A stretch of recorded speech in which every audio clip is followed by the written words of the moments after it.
Restaurants sa pong hotels ngayong Valentine's Day. Magpatol Shady Dizon.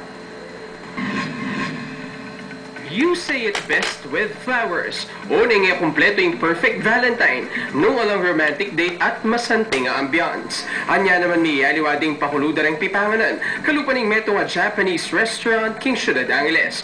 Romantic dinner karang mitao at promos kalupaning yakitori set package. Ang makinasina with matching miso soup at love sake. King alagang 1,800 pesos. At nung budget conscious naman, pakaya dyan na ding meals as sulit para kay kayo. Oh, every Valentine's Day naman talaga, marami kasing lumalabas, diba? Mapa-couples, mapa-family.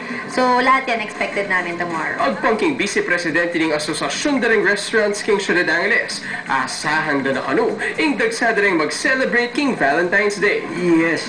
Based on our experience na talagang during Valentine's, talagang halos lahat ng restaurants, especially sa mga restaurant, talagang puno. Kay ba't mong kinapsi? Well, syempre, need some time to relax, unwind, and discover ourselves even better. Diretso naman karami ka nakalam hotel ang pang-hotels King Probinsya, King Metro Hotel ay ni King Ciudad San Fernando. Free chocolates para king mayumong pamiyabe. Ing pakulo ka rin balang customer ang mag-check-in.